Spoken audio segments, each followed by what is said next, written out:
Welcome to FitBody Lifestyle, the show where we dive deep into the world of fitness, health, business, relationships, and the art of living a balanced life. I'm Jamie. And I'm Greg, and we're here to give you the benefit of our experiences in the fitness and bodybuilding industry, the corporate world, running a business, personal development, and building healthy relationships. Whether you're sweating it out in the gym, hustling in your business, or seeking balance in your everyday life, you're in the right place. So lace up those sneakers and grab that water bottle, and let's get ready to transform our minds, our bodies, and our lives. Hello, everyone, and welcome to another episode of FitBody Lifestyle. And I am Papa Bear. This is Mama Bear, my partner in life, love of my life, and we are so blessed. We're here with our baby bear. We are with our baby bear, and we're very blessed to have this special guest with us today, Miss Erin Kamm, Coach Erin Kamm. And Erin, just give us a little bit of, well, first of all, let's start with a, okay. Like a bunch of chickens in there. He forgot check-in word. He almost forgot check-in word. I know, and the check-in word was my thing. So, Erin, give us your check-in word for this discussion or our conversation. Empowered. Empowered. Ooh, that is ready. Really going to be powerful for what we're going to talk about, which is the gut today. The gut. Before we get to the gut, let's talk about who you are. Just give everybody a little thumbnail resume of who you are. My name is Erin Kamm. I am an IFBB Bikini Pro and FitBody Fusion coach and team assistant manager. That was very quick. And there's so many more layers to you. If you haven't seen our first episode with Erin, definitely check that out. Get out of my head, because that's exactly what I was saying. I'm staying in there. All right. I go way more in depth there. So, So Erin, we talked about in the first episode a little bit about this, but now this is where we really want to get into it. And so for those who didn't hear or haven't seen the first episode, tune into it. But you are recovering from an eating disorder.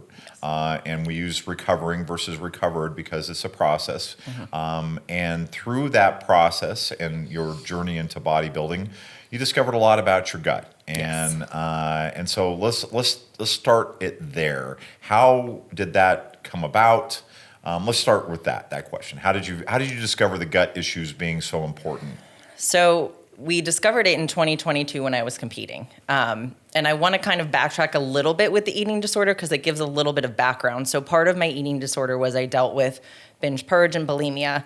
And when I was binging and purging, it was on like sweets, so like sugary foods, cookies, cakes, everything like that.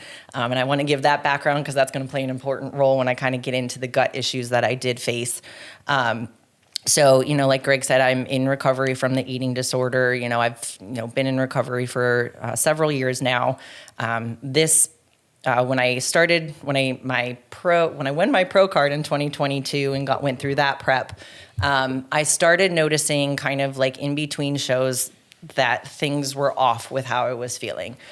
So going in between the peak week between junior nationals and universe, I just started noticing I just couldn't keep my core tight. I was, having issues with sleep, things that kind of like are quote unquote normal during prep. So I just chalked it up to like, I've been in prep for a long time. My body's tired.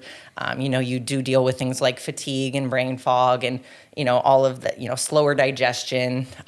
For me, always in prep, I have sleep issues.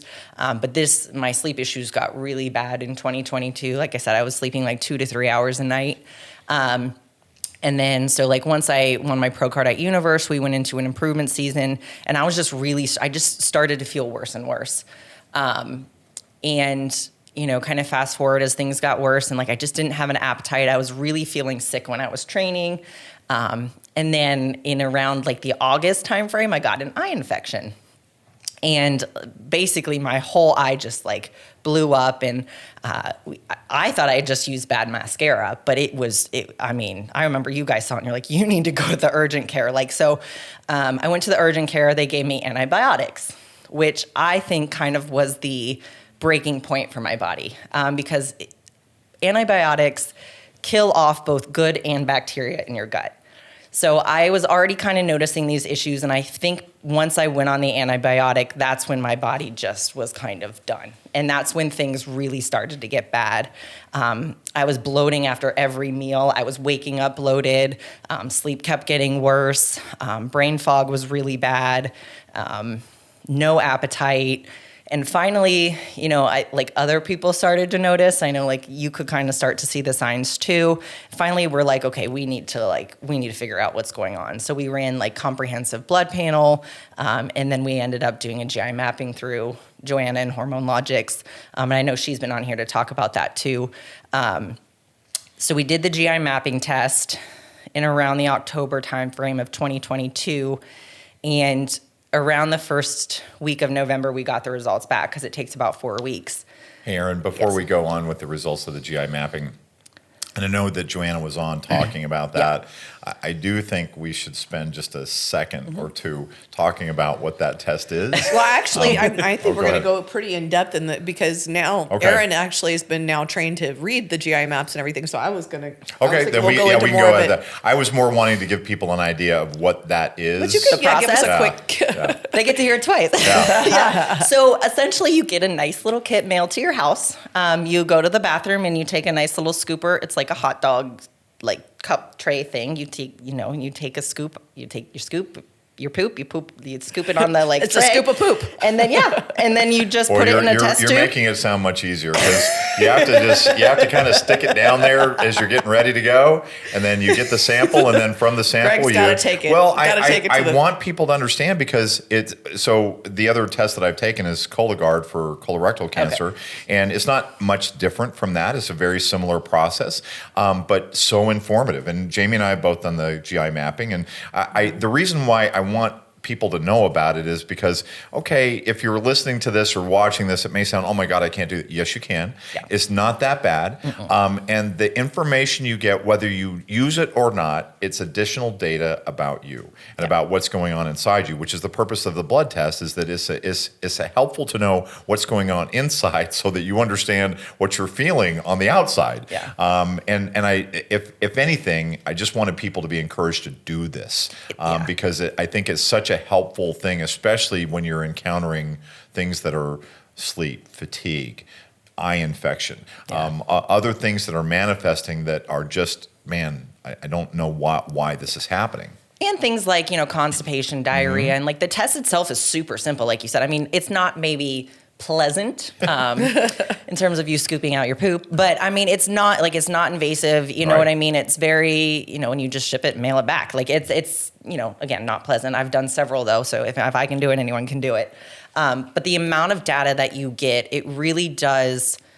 It gives you a lot of insight. And even to this day, like I haven't done a GI mapping test in like a year, but I kind of know like when certain things are flaring up, just because that test has helped me learn, okay, like these are kind of what I'm experiencing. These are my symptoms. This is probably what I kind of have flaring up right now. So it really does give you, like, even if you just do one, you can kind of learn like more about your body in terms of what things you could be experiencing down the line. Well, and I think it's funny because like now as you've become such an expert in this area, like I know a lot of our coaches will ask you, hey, I have a client that's experiencing this, that, and the other. And you'll go, that sounds like XYZ. And then they'll go get the test and they'll call you up and go, that's exactly what it was. So it's cool that you've been able to, with yourself and going through the process and then now with clients, like now you're actually our go-to gut expert. Yeah. Yeah. And it's been a really hard journey, but that is something positive that has come out of it because I didn't just have one issue. I've had a lot of gut stuff happening, which we'll get into. And so like just kind of learning from the different things that I've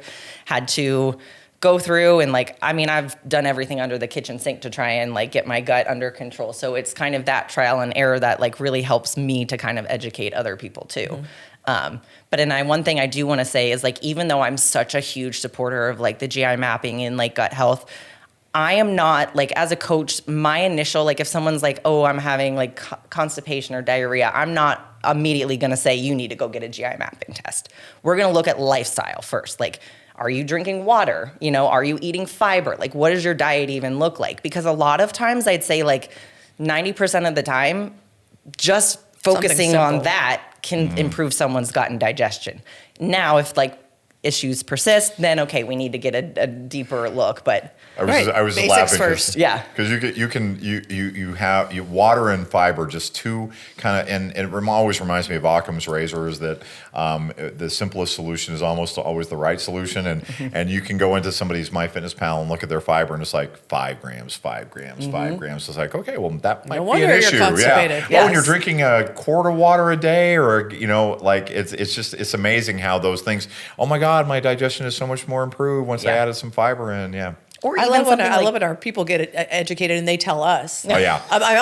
I'm a little constipated, but I know I didn't drink my water, so I'll get on top of that. That's Yeah. really cool too when Exactly. they learn. Or like sodium. I'll have people, Yep. they're like, I was so bloated. And I'm like, well, you had like 7,000 milligrams of sodium yesterday. Like, yes, you're probably going to feel bloated if you're not used to that. So it's even just like looking at stuff like that first before you take that deeper dive. Because GI mapping tests are not cheap either. So it's like, I want to make sure we're optimizing it, everything from a lifestyle, nutrition perspective, and then doing the deeper look. Yeah. Yeah. Okay, so I interrupted you on the journey. So Okay. we were at the point where you took the GI mapping test. Yes. And then what? Yeah, so I remember the first week of November, I was in the gym shocking, and Joanna called me from Hormone Logics, and she was like, we have your GI mapping test results, can you talk? And at that point, I was like, I was so desperate at that time, I was like, yes, like I stopped my workout, and I'll never forget, she was like, you have the worst case of candida we've ever seen.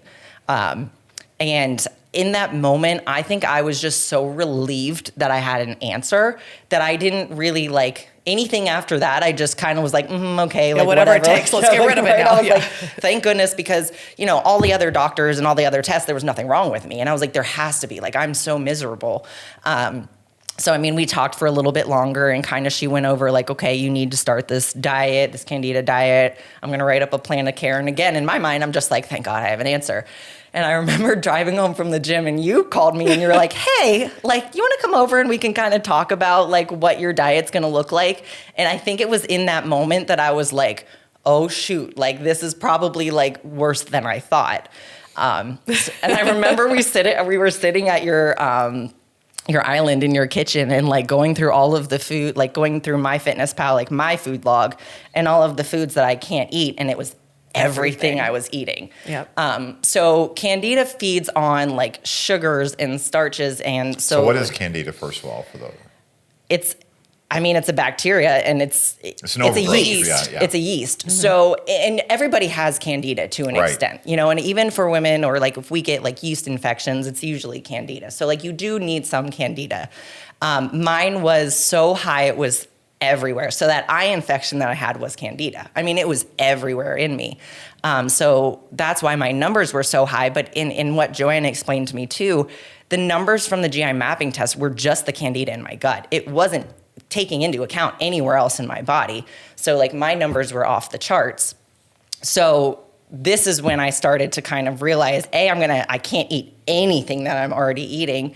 And then we knew I needed to go on kind of like a supplement protocol too, to begin what they call like a die-off phase. And I remember she also said, like, you're going to feel worse before you feel better. And I was like, whatever it takes, you know what I mean? I didn't realize what that meant. And it was terrible. So first of all, like I couldn't eat. So you can't have like sweet potatoes. You can't have rice. Here, Erin, before we go Yes. down this road, so and I do want to keep talking about Yeah. the candida, but I also kind of want to just back up a little bit and help people kind of understand. We talk about balancing and balance, and I think that is a great word that applies to the gut in terms of balance of your biome or your gut and your gut ecosystem. Yeah. That there are good bacteria, bad bacteria. I think a lot of people understand that, not everybody, but you do have. So, and you said it already, which is everybody has a certain level of candida. Yeah. One of the things that comes back with the GI mapping is it shows what is almost like that midpoint Yeah. of where you want to be, and then it rates you relative to that midpoint of having too much or too little. But this is and this is why antibiotics can be so devastating in your biome, because they are killing off good and bad bacteria, so they're messing with that ecosystem. Well, when you kill off the good bacteria, that also allows the candida to grow. That's right. To overpopulate. Because they work in kind of almost like I guess harmony is the word I would use, but maybe synergy with each other, but they work in conjunction with each other. So you do need some bad bacteria, you do need some good bacteria, and it's the relationship of those two, and those bacteria then form or help control the lining of your gut and what gets out into your body versus what stays in your gut. And it's this whole ecosystem that isn't just your gut. And I wouldn't say you need bad bacteria, but you just need to control the bad bacteria. That's right. fair. Let's be a little more clear on that one.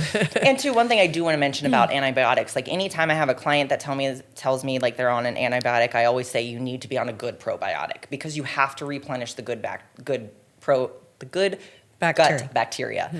So like you need to make sure, lactobacillus is a really good one to make sure, like if you're on an antibiotic, like that you do get on a good probiotic too, because you need to replenish those. But yeah, and the one other thing I want to mention about my GI mapping is, like, even though Candida was like the main issue, that GI mapping test was not good, and that'll also play a role in kind of how we progress through this discussion. But Candida was the first thing that we really needed to address. Right. So there were other things to address, Yes. but you can't do it all at one time. Yeah, because too, and I'll mention too, is like I had H. pylori, but Candida can cause H. pylori. So like there's all of these things where like you have to work on one thing at a time, especially in my case, before we could kind of work to address the rest. And that really is kind of maybe bottom line up front, is that resolving gut issues is not a one and done thing. It's not just take this pill and it resolves it. It is a process, and that's why I wanted to spend a little bit of time talking about the ecosystem, because you can't just affect one part of the ecosystem without impacting other parts of the ecosystem. And thank you for clarifying the bad bacteria. And the one thing I would say, there are some gut issues that are one and done. It's not across the board like parasites. There are in some situations you can take a pill and it takes care of it. So, there are no absolutes, as we like to always talk about here. There's always it depends. But yes, when we talk about the gut, it's complex. So that's why this gut test is really, when you read this, like, that's why Joanna did talk about this when she came on the episode. So watch the full episode if you guys haven't already. But she talked about how some places you might pay a little less for the gut test, but they don't actually go through it and read it. Yes. And as a layman, you're not going to know what it means. Like, it's a lot of information. You've been going through a lot of that, and so you have more insight on that than I do. And I've read, so it's just very complex. The gut is complex, so we'll say that. So, and I will say, like, I've done like 3 GI mapping tests at this point, because my issues have changed over the course of these years. And the one why Joanna brought that up, and I have a good example of that, is they do run the full test. And the good part about that is, one thing that they run is like the antibiotic resistance genes, which is really important. This actually came up. My sister had an infection, and she had sent me her GI mapping test to review. And she had an infection a couple weeks ago. They put her on an antibiotic, and I was like, Alexa, it's not going to work. And she was like, how do you know that? And I was like, you're GI mapping. So she went back to the doctor, got a different antibiotic, because she was like, I still feel terrible. And I was like, yeah. So like, and even how often does that happen? And people don't know. We hear about this all the time. People are given the same antibiotic over and over and over, and they're not getting well, and then they try a different one and this and that. So that is a huge piece of information to be able to go, hey, I can't, these 3 antibiotics will not work for me, and then being able to go in and say that. Yeah. So there's a lot of applications to that GI mapping test. Like I said, it's not cheap, but it does give you a lot of really good insight. Yeah. So you want me to go into so let's keep going. Yeah. All right. So, sorry, I don't mean to. I want to make sure I'll pause you during parts where I just want to make sure everybody has that kind of understanding, because this is such a. We're going to spend an episode on it. We could spend probably 5 or 6 episodes on all this stuff to really get in depth on it. I could talk gut health all day. So. You could. So we were going through everything that you can't have fruit, you can't have like sweet potatoes, you can't have rice, like I said, basically everything that I was eating, I had to pull out, like peanut butter, nut butter is everything. Right, and you were eating all whole foods. Yeah. So that's the thing to also, it's not like you were eating garbage foods. Yeah, and right. You think you're eating healthy, it just wasn't right. I was feeding the Candida and making it worse. So I had to overhaul my entire diet. Even things like you can't have coffee. That was a hard one. You can't have coffee. And so I really, when all of this was happening, it was overwhelming, because, obviously I had worked so hard with my relationship with food, and I was, I was like, okay, I'm going to commit to this. And I didn't deviate from that diet at all. No, you didn't. For the 12 weeks that I did it. Felt like a lot longer than 12 weeks though. Yeah, you felt like garbage. Yeah. Yeah. And so for the first 4 weeks when the die-off started, again, everyone warned me you're going to feel worse before you get better. I did not know just how bad I would feel. And Erin, there was a dietary change, but there were also some supplement changes and medication that you took as well during that. So I went on like a whole gut protocol. I mean, like powders that I was starting to take. I went on a different probiotic. I actually started with a round of antifungals. We had to call into a pharmacy. And so I started the antifungals first. We went into we changed my diet because the antifungals you had to do by itself. And I felt terrible. I barely left my bed for 4 weeks after the die-off happened. I mean, the brain fog was like nothing I had ever experienced. I mean, I couldn't even like form a sentence. And I just wasn't getting better. And I remember Joanna called me and she's like, how are you doing? And I was like, I'm terrible. Like, I was like, this is not, I mean, I know you guys said I would get worse, but like, this is not working. Like, it was like I crashed, but then I just stayed down. What we discovered is the dose of the antifungals they gave me was for like if you had a UTI. So basically it was enough to like piss off the candida and do nothing else. So we had to like give me this whole like three or four times the normal dose just to like really start the kill off process. Through that, everything that I was eating was making me feel worse because part of the candida diet is like you have to eat cruciferous vegetables and all of this stuff. Well, it was through that we also realized that I had SIBO, which if you're eating cruciferous vegetables when you have SIBO, that makes that worse. So that's why I was not feeling better. I was just feeling worse is because you need to be low FODMAP for when you have like SIBO and other gut issues and H. pylori. So and with SIBO, that's harder to test for. Yeah. So that's not going to come up on a GI map, which is why you didn't realize that you had it. So that it's a breath test. It's a very, very complicated test. And we didn't even end up doing that. We just kind of were like, this has to be what's going on. Right. Because and I know Joanna talked about it that episode too, is because like, it's just not reliable. So we just made the decision, all right, go low FODMAP, which brought me down to like 7 foods that I could eat. And that was so difficult. Like I think back to that time and I just remember like staying in recovery from an eating disorder. That was the hardest thing I've ever had to go through because when I had worked so hard to like improve my relationship with food and get to such a great place with food, now food was making me sick. Everything I ate made me feel terrible. I could eat 7 foods. I mean, food became the enemy again. And every day was a struggle. I mean, I just was like, when am I going to get some sort of relief?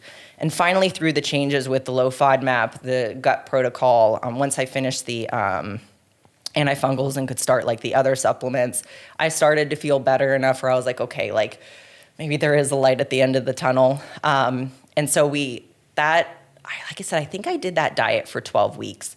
And I was still having some symptoms, like the bloating was terrible. I mean, the one thing I didn't mention is my hands were turning yellow. Yeah, that was really weird. Orange almost, yeah. Yeah, and like everyone's like, is it your liver? But I was not jaundiced or anything. So it was just kind of one of those things. And we ended up doing another GI mapping.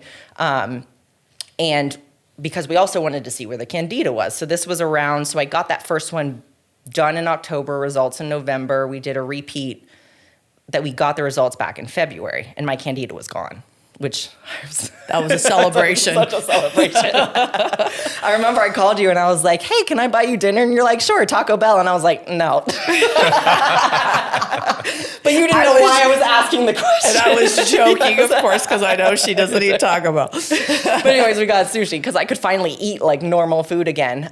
So like I was so relieved because then I could start incorporating foods back after that. Which was terrifying because now I'm afraid of foods, and we'll get into that too. But the GI mapping then showed I had a really high histamine, which was why my hands were yellow. So it's like through the diet, I was eating like a lot of spinach and other foods that were really high in histamine. So that's why my hands were turning yellow. So this is where I say like the GI mapping is so fascinating because now we're working with, okay, now you have a histamine intolerance. So now you can eat some foods, but these you have to take out. So it was kind of just this like ever evolving, like what foods are safe, what foods are not safe. So like all through this process, I'm really like mentally, I'm just doing my best not to spiral when it came with foods, but it was hard because it was like one day this is safe, one day this is not safe. But I was finally starting to feel better. I could train, like I was always training through this process, but I felt like, okay, I can train hard again, or like I'm recovering, and my sleep was getting better, and I wasn't bloating after every meal. And so like, as we kind of started to like go through this process, things got better, and then I would have a flare. But there was no like rhyme or reason to these flares, really. Like in our minds, we couldn't kind of figure out. So I had a flare then again in like August, and then I had like the worst flare I've ever had like last January. So it was like, why am I still having these issues when like looking at the GI map, like, yes, I still have some inflammatory bacteria, or yes, you still have some histamine producing bacteria, but why are you kind of crashing as hard as you are? And this is where kind of that like gut brain connection really comes in, and how much like mental health really is physical health. So I like the vagus nerve runs from like your brain to your gut. It's a direct connection. So they're always communicating with each other. So for example, you know, looking back now and knowing what I know, I think the reason like I first started to have the gut issues and discover this is I had Charlie's death, big stressor. And that kind of like was kind of the catalyst that first caused my gut issues. And then, as like other events have happened, like in my life that have been bigger stressors, I can kind of pinpoint like that's when this would flare up again. So like this is kind of where I know like if I have a big life event and I kind of notice my gut's off, I know like if I got a GI mapping test done at that point, what would be the issue. So I kind of know how to like combat it as much as possible. And I think that was like the biggest revelation, and and since we went through this and realized this with you, we've been able to then see this occurring with so many people, myself included, you know, just noticing, you know, and people listening, I mean, just starting to kind of notice like when you have stressors in your life, like appetite is affected, you know, how regular you are is affected. It could be bloating. It could be, I mean, there's so many different things. And, you know, I think just like learning to pay attention to the signs and the signals, you know, and then to, you know, take care of yourself in those situations, whether that be, you know, finding somebody close to you to help you work through it, or therapy, or like there's all these different ways to kind of help ourselves. But, you know, life is going to happen. Yeah. I mean, you know, I got a call this morning from somebody I care about a lot who just lost a loved one. I mean, and I'm crying and she's crying. And I mean, you know, life is going to happen. So, I mean, I think it's so good that we're talking about this because, you know, you're not alone. You know, it's, you know, that going, the gut is like, it's sending signals for a reason. You know, it's causing the pain and discomfort for a reason because it wants you to address something. Yeah. But it's so easy to get fixated on thinking that that is a food-only issue. And that's where I think this discussion is so important because, okay, the gut-brain axis is real. Okay, it's not like the world is flat. This is a real thing. It is a real phenomenon that occurs in your body, and it's very easy in the health industry to focus on gut issues as being a dietary issue or a supplementation issue. And that's a symptom. Yeah. But the root cause can often be emotional or mental, and why I agree with you, mental health is so important. And so we're big advocates of therapy, and therapy is not a punchline to a joke. It is something that is important for people to invest in, whether they are doing it with a therapist or at least talking with trusted friends and loved ones and people who genuinely care about you. Keeping it inside is going to exactly do that. Yeah. Keep it inside. And when my gut flared last August is when I made the decision, and I didn't know at the time. I mean, you guys had kind of said, like, you know, stress, we think this is stress. We didn't kind of say it, Erin. Thank you for opening that door, but I will tell you, we knew it before you knew it, and we had told you it, but you just weren't, and this isn't a criticism. It was just, I think it's so easy to focus on the physical. On the physical. The physical things are the things that are physically happening that we can see are, I feel like, easier to focus on sometimes, or And I think that's true, of all of us. Like, we're going to address whatever, like my back problem. I'm like, I've come to find out I had some referred pain. I thought it was like something else, Yeah. It was like, how do we, like you talked about this earlier, how do we get to the root? So sometimes it's whatever's the most visible or the most obvious we look at first. Mental and emotional well-being is scary. Because you're going to peel back the onions there's not like a test, like a GI map that's going to show you what's going on inside the brain housing group. And that's the most difficult part of that work, because you're really charting into the unknown. We are so excited to announce the 2025 FitBody Fusion Athlete Summit happening in Phoenix, Arizona on Saturday, February the 8th.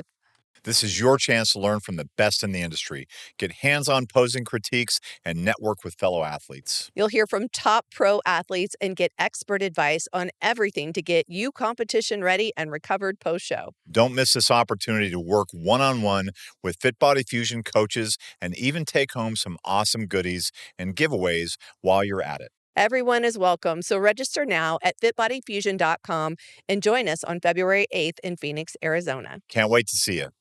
When I initially started therapy again last August, it was online, and it was, my therapist was great, and we made a lot of really great progress, but I realized very quickly I needed more. Like, I'm on my computer all day, I'm looking at a screen. It was very easy for me not to be like all in. Since I'm in my own home, I'm looking at a screen, and I was like, I need something more. And starting in-person therapy, actually it was almost exactly a year ago, has been a game changer for me. Because when I'm in that room, that is my only focus. My phone is off, it's on do not disturb. Like, that is my sole focus. Kind of hard to ignore your therapist when you're in the same room. Right? Yeah. But it really did open my eyes up to a lot, because I remember, like, when I had my worst gut flare, it was literally like this time frame last year. And when I had the GI mapping test come back of that one, they're like, protein's bad. You need to pull out your protein. And at that point, I was like, I'm done. I was like, you've now told me carbs are bad, histamine, like every food. I was like, I'm done. And I remembered I told Joanne, I was like, I will do that last round, that whatever the protocol they want, and I'm done. Because at that point, I had done like enough therapy where I was like, this isn't us. Like, we need to address what's going on, but like this is a mental health issue. So I knew at that point, I was like, I'm not going to keep doing these GI mappings. I'm not going to keep going on these protocols, when in reality, this is something that I need to address internally. And so that's been really good for me to be able to like go in there. And it's something that I've committed to, like, even with us traveling every week, like, I made the commitment, like, I am going to like go to therapy every week. Like, I'm going to make that commitment to myself. And even just talking through everything. And it made me realize just how much I needed to work on and how much I needed to talk through. And ironically, ever since I've done that, I've not had a gut flare since. Like, I've Should had we knock issues. on some wood somewhere? I know, right? I was like, I need something. I've had stuff come up. Like, I've dealt with some like GI issues. Like, if I'm stressed, I'll deal with some IBS-C or like constipation or whatever it may be. But it's not been a full out flare where I'm like completely miserable. And it's through your therapy. appetite is something that I think fluctuates with too. Like, you know. When I'm super stressed, like, my appetite fluctuates. And like I said, I have issues going to the bathroom just when stress is high. But I'm not having the same, like, I don't get so uncomfortably bloated. Like, I'm not, like, it's not the same crash necessarily. Because what was happening when I flared is I was also like going to this really dark place. Like, I just didn't feel good. And this goes back to a lot of like serotonin's produced in your gut, you know what I mean? All of those like happy hormones are placed in the gut. So if I'm flaring, like, all of that is impacted. And again, this is where mental health is physical health. So since I've started therapy, I haven't had those same issues. Now, I know we were talking about this on the way over here. Like, I was anxious and stressed for this. So like my gut told me that. I knew very well when I woke up this morning, I'm like, yep, you're stressed. So it's like things like that where I've learned my body well enough to know like what emotions I'm feeling like inside, even though I'm not actually acknowledging them, my body is telling me like, hey, you're stressed. So that's really helped me learn that through this process too. So huge. I love that you're sharing all of this, because I think that so many of these different pieces are going to resonate with different people. But at the end of the day, I think most people, whether they know it or are conscious of it or not, are are feeling some of these things. So, being able to make sure we're continuing to, all of us work on our mental health. Like there's, I think there's not a person in this world that doesn't have an opportunity to continue to work on that piece of it, and to continue to work on and reap the benefits physically too. So there are some things that we have to address through diet and supplementation and other things, and then there's other things that we need to address, through taking care of ourselves. Yeah, if there's one thing I would really want for people to do it when they listen to this is to just think beyond the physical. And okay, yes, I'm constipated this week, okay, or I'm constipated today. Great, and let's talk about the physical manifestation of that. But if you're not also then going deeper and saying, how am I doing mentally? Is there something else going on that maybe I've buried or not paid enough attention to, or is there something that I need to get off my chest that I just have not really dealt with?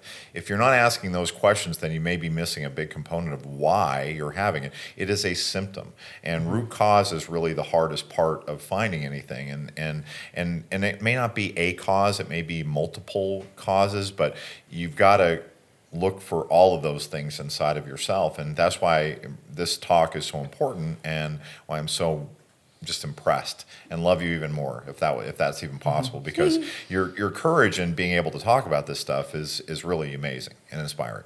Well, thank you. And I think too, like when I was growing up, like therapy was not something that was accepted. Like it was very hush hush. It was something you were almost ashamed about, and I went to therapy growing up, especially with the eating disorder. And now it's something I'm very open about, because it really has changed my life. Believe me, I wish it would have been something that the GI mapping, if I, showed up on the GI mapping, I could have taken a supplement and that be the end of my gut journey.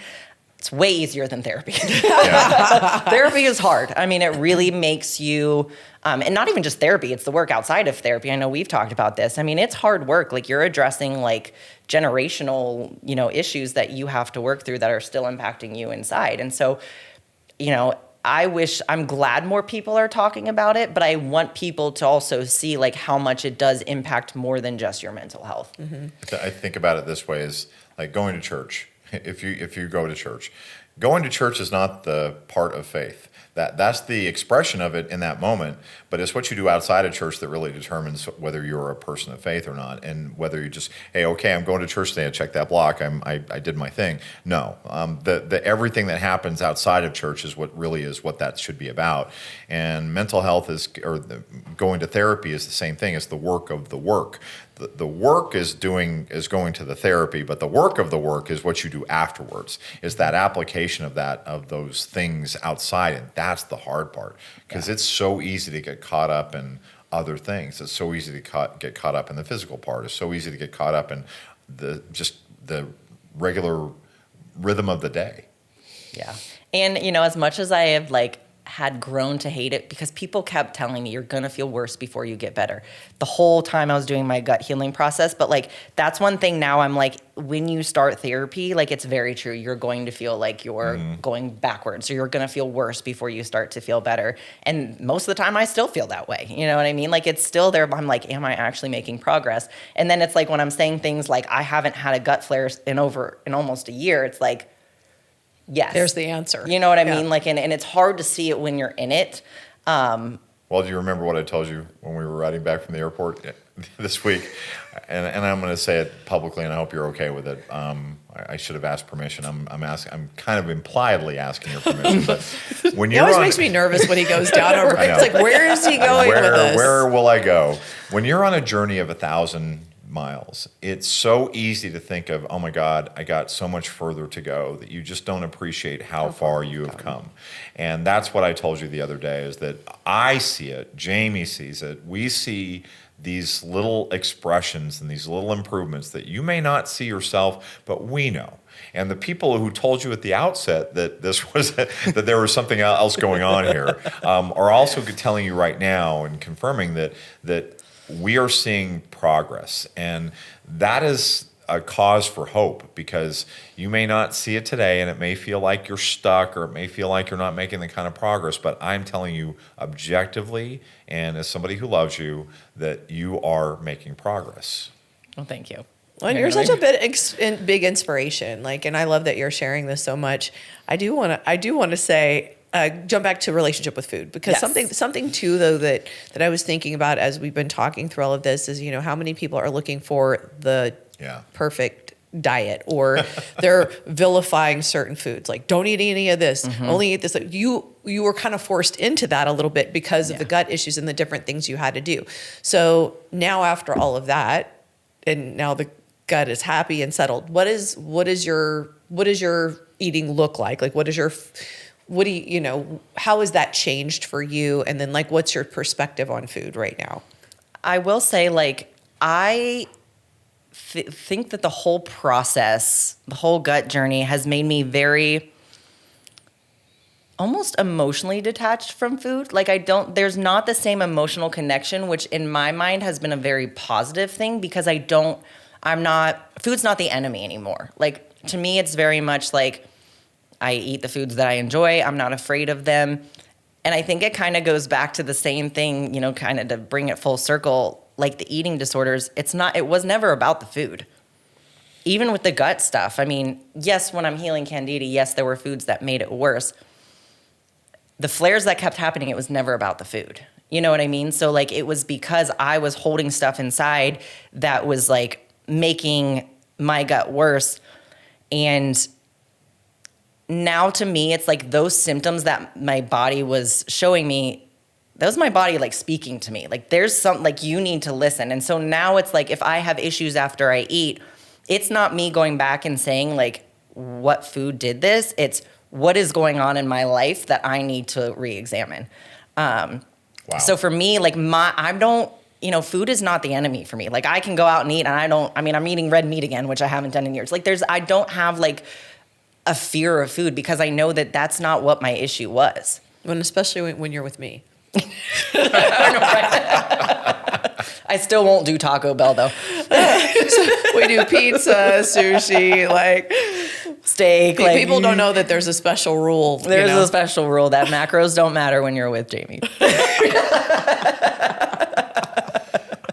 But yeah, that counts out of the bag. But I love that you talked about, like, it's not the fear of food. It's not that, like, you can still enjoy. It's not that it's not vilified, but it's also, and it's something you can enjoy, but it's not a drive to eat or to overeat. It's not a fear of not eating certain things or whatever. It's really more, that stability now. And go ahead. Well, I will say I do still have, like, and I know, like, there are certain foods that I just cannot have. Like, I just know that there are certain foods that flare my gut, like coconut honey. I know that there are certain foods that just I'm allergic to or don't agree with me. And that, to me, it isn't even like a fear of it. It's just like, that doesn't work for me, move on, kind of thing. But I'm not, like, if someone was like, hey, you want to try this? I'm not going to be like, oh, is that going to bother my gut? Versus for the past 2 years, it was very much like, everything I was eating, gonna put in my body, I'm like, am I gonna feel miserable after this? Yeah, I gave you some tea that we afterward found had some coconut in it. Right. Oops. I did okay, but yeah. So that, to me, has been, like, the biggest game changers. Like, I just don't fear food. That's huge. Yeah. Yeah. And go ahead. Well, I will say, like, after Thanksgiving, I ate foods that I don't normally eat gluten and dairy just in general. Like, even before my gut issues, I had already gone gluten and dairy free naturally, because I do eat artificials. So it's like Thanksgiving, I ate foods I didn't normally have, and my gut was like, But that I know. You know what I mean? It's not like, oh, I can't ever have those foods again. It's like, oh, okay, my body had something it's not used to. Like, you move on. Kind of thing, yeah. And I love that, because, I tell that to people too. It's like, once you know, like, if you do have, a lot of us do have certain intolerances or food allergies, and obviously if it's an anaphylactic sort of thing, please don't eat it. Yeah. But when it comes to, like, certain food intolerances, I know for me, there's certain foods that if I eat them, I'm going to probably not feel my best. And I might still on occasion choose to indulge. And then I'm going to know, okay, I'm feeling some discomfort. Maybe don't want to do that again anytime soon. But that's so different than what we were talking about in terms of just fear of food in general and things like that, or thinking, that food is bad or certain foods are bad. And, it always, I think there's so many different diets out there that do vilify food. And I think that's part of what does it to a lot of us, whether it's like, oh, carbs are bad. No, now fats are bad. No, now, eating too much protein is, I'm like you said, like it kind of runs the gamut depending on like, what you're being fed, and we have it coming at us from all these different YouTube and social media and all these things, eat this, don't eat this, all these different, things. So I think it's really great to talk about that, at the end of the day, it's not going to be the same for each person. If someone is having a gut issue, they may have to eliminate certain foods, maybe not permanently, maybe for a period of time, or if they've got allergies or intolerances. But it's just a bigger spectrum than just pinpointing one nutrient and it's bad or it's wrong or, Well, it comes right with eating clean. The inference of eating clean is what does that even mean? Right. Well, what does it mean? But the inference of eating clean is that if I'm not eating clean, then I'm eating dirty, or I'm doing something wrong, or I'm doing something bad. And so this adjective attaching to food and creating this mindset, it's like, and as we go through the holidays, it's this emotional eating or food and fun. I have to have this food in order to have fun, or I'm sad, I'm happy, so I'm going to eat, or I'm going to do this. It's those emotional responses to food that are getting around exactly what you're encouraging us to do, which is check on yourself. Mm-hmm. What's going on with you emotionally right now that's prompting this, and deal with that rather than on the food being this or that, because it might work once, twice, however many times, but you're still not dealing with the underlying issue. And then you've put this emotional attachment to that food item, whatever it is. So it then ceases to become fuel for your body and becomes something else for you. It becomes an emotional crutch for you then to not deal with whatever it is that was underlying that issue. So it really is root cause versus symptom. What am I dealing with at this moment? And that's what you've uncovered. Yeah. Well, and the other thing just to note about that, back to like the gut brain connection. If you are telling yourself, hey, dairy is bad for me, or certain food is bad for me, that's what you're telling your body. That's so right. Guess what your body's going to do? Reject that food, because you're putting that message into your body already. So you probably might have symptoms after you ate it because you've already kind of manifested that. And the other thing that I remind my clients, especially as we are going into the holidays, is like, look, don't make it about food, because you're not going to look back on Christmas. You're not going to look back on Thanksgiving in 2024 and remember, hey, I had this to eat. You're going to remember the memories that you made with your family. And that's another reason why I don't have clients track on holiday. Well, unless they're in prep, but that's a whole other thing. Because like for me, it's like, there's a time and place to track your macros. The holidays aren't one of them. Take the emotional attachment out of the food. Spend time with your family. Spend time making those memories and being in the moment. Then get back on track. Like it's kind of those things is like, learning to separate yourself from that like focus on food, because again, like you're just masking something else that's happening. Well, and I think our producer was talking to this about this between segments is Ethan. Thank you, Ethan. And he was telling us that treat food as fuel. Mm-hmm. And I mean that sounds so simple, but it is, but it's also hard to apply. But food is a means to an end. It's how am I fueling and nourishing my body, not rewarding it or responding to some emotional issue one way or the other, good or bad. I'm using it to fuel my body and whatever my goals are. And if you can get, and I shouldn't say if, when you can get into that mindset, then the emotional attachments with the food then cease to become such a driver. It's one of my favorite check-ins when I have somebody who, maybe it's a birthday or a vacation or a holiday or anything, and where they're able, we have this discussion ahead of time to help prepare them, and they come back and they go, wow, I had such a good time. Mm-hmm. I focused on the social aspects of it. I enjoyed some things. I didn't feel the need to overindulge, but I had a little bit of each thing. And, it's just like, I love to hear that, because that's truly so liberating, mm-hmm. When we can, obviously in our world of bodybuilding, like we do have to get specific with certain things, but it shouldn't be, it's that balancing thing. Yeah. It shouldn't be your whole life. You should be able to have those moments where you can have a meal that's not weighed and tracked and, It's important to be able to not do that. And I mean, even for me, like I'm going on vacation tomorrow, and it's like, if you would have told me, a year ago with all the gut issue stuff, but even like 5 years ago, like go intuitive eat on this vacation, I would have been terrified. Like it just wouldn't have even been something I would have felt comfortable doing. And I'm like, I don't have to meal prep. Like I was like, you know, it's to me, it's so nice because I know like I need that mental break. And so for me, it's like going out and like not having to worry about that and being able to like eat intuitively and not worry, am I totally going to go off the rails or am I going to undereat? Well, I'll probably be more likely to undereat. But, you know, it's me not fearing that, you know, stepping outside the box and not controlling everything that goes in my body, that like it really is like such, like you said, it's a liberating feeling. Mm-hmm. It's that neurolinguistic programming of what you're telling yourself about the food. Mm-hmm. And it's funny because as we were talking about this during this segment, you were talking about, well, I can't eat this and I can't eat that. And it's funny that when you put it in, what I would encourage people to do is reframe that. Instead of thinking about what you can't eat, focus on what you can eat. Mm-hmm. Because that list, because it's the difference between a mindset of scarcity and restriction versus a mindset of abundance and allowance, is what can I then eat instead of thinking about what I can't eat. Because the things that you can eat, or whatever they are, when you think about what you do eat for the day, it's not like I'm not eating everything. But I'm going to focus on these foods because I know these foods are the ones that work best with my body. Mm-hmm. And focusing on that rather than on the allowance and abundance, rather than on what can't I have or what shouldn't I have or whatever.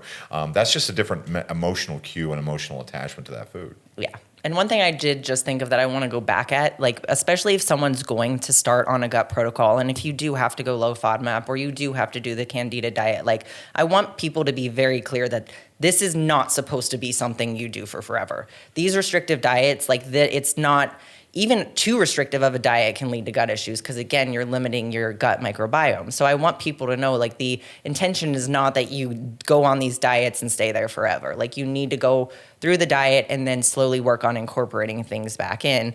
I want to make that clear to people because I don't want people to think like this is like a lifetime kind of thing, because you'll have more issues that way too. Mm-hmm. I'm so happy you said that. And we see that. Yeah. We see people creating their own food intolerances by over limiting their what they're eating. So, Yeah. I mean, that's one of the things I don't love about a meal plan. Yeah. You know, if people aren't swapping things out frequently, and it doesn't have to be crazy differences, but bring a different vegetable, a different fruit, try to change up your carb source here and there. Like, just make sure you got a little bit of variety in there at least. Yeah. But that's really cool. And I mean, I love that you also brought up, and I think this was maybe in our first episode, that you realized you needed to eat a lot more than you realized you needed to. Mm-hmm. You know, you have a super high metabolism. And so people have to figure that out too for themselves, because I do think a lot of people do undereat. Yes. So there's both sides of that. Yeah, very much. And I will say, when you're on a Candida diet and you have very high macros, it's very hard. Yeah. It was very hard. Because the foods that you can have are a little bit shorter list. 7. That's a pretty short list. And the thing too is, like, the other, like, weight gain was part of this too. You know, I'm like eating such little food and my weight's going up. And so I want people to know, like, the gut issue, like a gut healing journey in itself is going to take a toll mentally. Like, it is very hard on you mentally because of, you know, the symptoms that you're experiencing. So, like, I don't want to, like, diminish that. I just want people to realize, like, you really have to focus on overall. I don't think you've diminished it at all. I think you've explained that it's a difficult process, and I look at it this way, in the survival mindset is focus on today and what you have got to do today. Don't worry about how many more days you have. Don't worry about how many more weeks you have. Just worry about what you need to do today. And I know you're smiling at me the number of times you've told me I that told you that a along the lot. way, yes. But it's hard. It's hard, and it needs to be reinforced with Yeah. yourself every day, because when you're on a 12-week journey and it's week 2 and you're thinking, oh my God, if you're starting to think, oh my God, I have to do this for another 10 weeks, the thing psychologically that goes on with just that Feels overwhelming. It just feels overwhelming. Like, how am I going to do it? How am I going to get through this? No, I just got to get through today. Yeah. And Just it. today. Yeah. Well, and I just wanted to add one other thing too, is I know a lot of times people will hear things like that and then they want to go, oh, I'm going to do a Candida diet.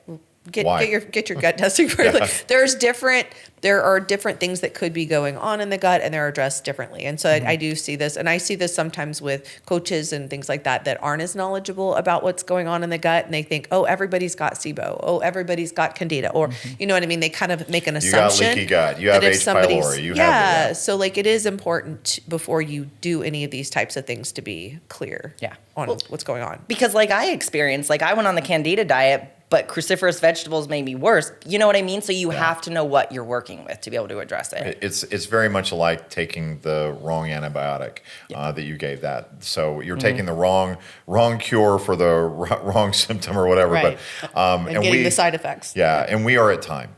And actually, we could go Party so pooper. much long. I know. I am the killer of all joy. Well, I do have therapy today, so Well, there you go. And we got to This honor didn't do that. it. It's a trick for you. And we got to honor that. So I do want to say this. So what's your checkout word? oh, I know what mine is. peace. Okay. My checkout word is inspired. And that's from you.